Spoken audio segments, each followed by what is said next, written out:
Buster Murdaugh, the son of Alex Murdaugh, he is finally speaking, saying his part, and I think it's certainly deserved. There's been so much speculation over this young man since his father has been convicted of killing his brother and his mother. And of course, many people over the last several years have been speculating if Buster was involved with the murder of Stephen Smith, which he has categorically denied, as have the attorneys as well that are representing the family. Just want to put that out there. But he's speaking. He's speaking his part because there has been some strong accusations out there. What does he think of his dad? What does he think about the accusations? A lot of that's going to be revealed in a Fox Nation special that's set to air on Thursday night on Fox Nation. It's called The Fall of the House of Murdaugh. And that's set to air on the 31st of August. Depending on when you're listening to this, it may already be out.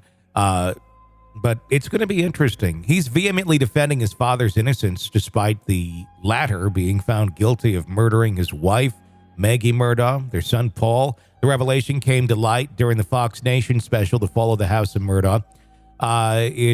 He's obviously, Alex, currently serving 2 life sentences for the murders that occurred on their state. Buster adamantly expressing his belief that his father's not responsible for the deaths of his mother and brother. He told Fox Nation, quote, "I do not think that he could be affiliated with endangering my mother and brother. We've been here for a while now, and that's been my stance." He went on to express his own fear for his safety, stating, "I think I set myself up to be safe, but yes, when I go to bed at night, I have a fear that there is somebody that is still out there."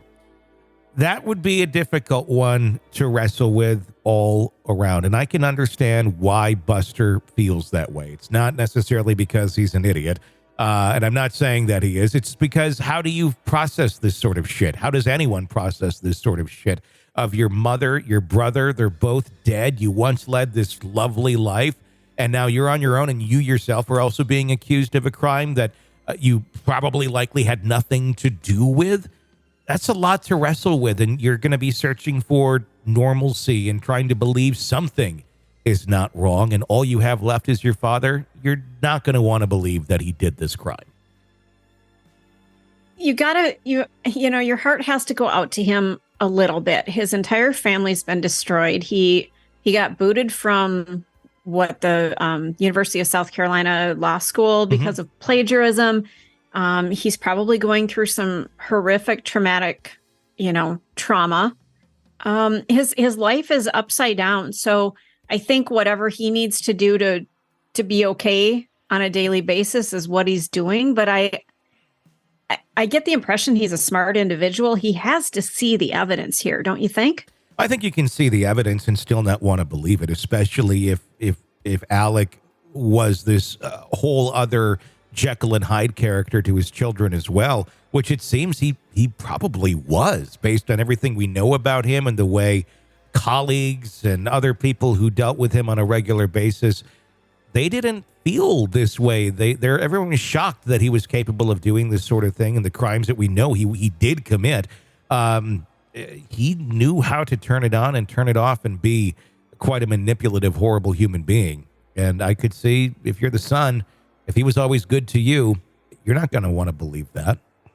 Yeah. And do you think, in relation to Stephen Smith, that there's just this, I guess, template of deceit and lies in this family, that when you do something wrong, here's how you cover it up? Do you think that's what's going on in the family too, that maybe Buster is just so steeped in deceit that he doesn't even see what he's done, allegedly?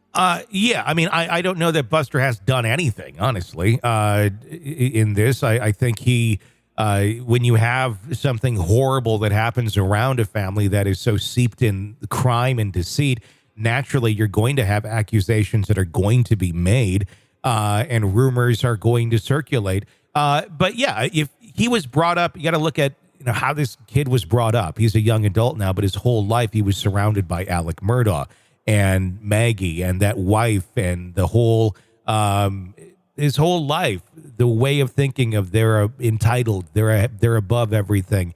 So he doesn't necessarily have a good compass, I think, to be guiding him, nor do I think he has many reps in life to be grounded in what is healthy, normal behavior. So it's hard to identify what that is when it's in front of him because it's so not part of his history or his track.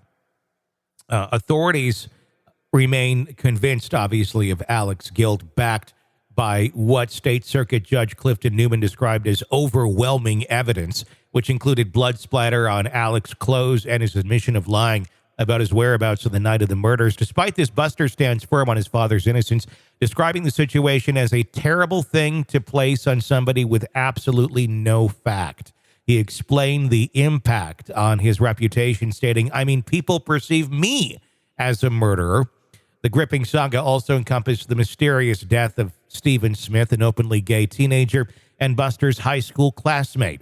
In July of 2015, rumors circulated regarding Buster's relationship with Smith, fueled by small-town gossip and state trooper investigations. However, Buster vehemently denied any involvement in Smith's murder or any physical relationship with him. The denial came after an exhumption of Stephen Smith's body for a second autopsy and the increase in speculation following Alex Murdaugh's trial.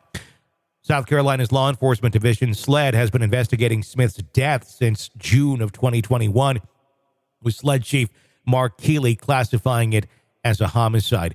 Last I spoke with attorney Eric Bland, who is the attorney representing the family of Stephen Smith.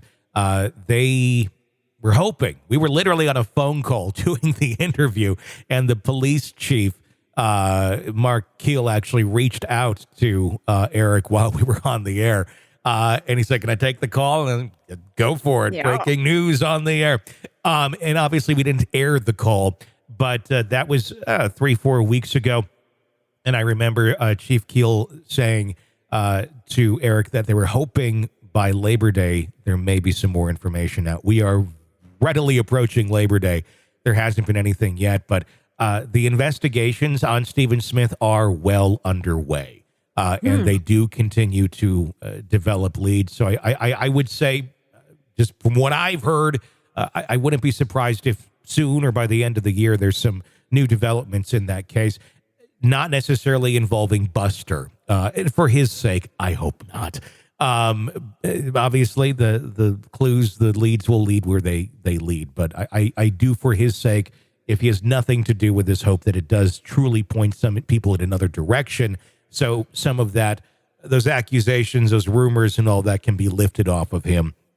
And he can try to find some sort of healing through this nightmare that obviously he's been living through for a good chunk of his adult life. How do you get through something like that? I mean, do you think he's undergoing some counseling, things like that? I guess we'll find out in the documentary, but I imagine every single day that he wakes up feels like a nightmare, that even though he's awake, he's experienced some, a living nightmare. His family's gone every day in one way or another. I suppose at some point, it becomes normal, and it's just, this is what reality is. But, every day you have to run through your mind when you wake up and you're kind of grounding yourself. Okay, here's what's going on. My dad's still in prison for murdering my mom and brother. A bunch of people think I possibly am a murderer for this other classmate that I had. And my dad is still facing all sorts of charges, 100-some charges. And the media is going to follow me around until any of this calms down, which is not going to end anytime soon. It would be hell. It would be hell. I think the only thing he can do is sign up to go beyond Dancing with the Stars. You're locked into the Hidden Killers podcast. Want more? Start binging on all of our true crime podcasts right now through Apple Podcasts and get an ad-free experience when you sign up to be a True Crime Today Premium Plus member, exclusively on Apple Podcasts. More of the Hidden Killers podcast, dropping soon. Press subscribe now.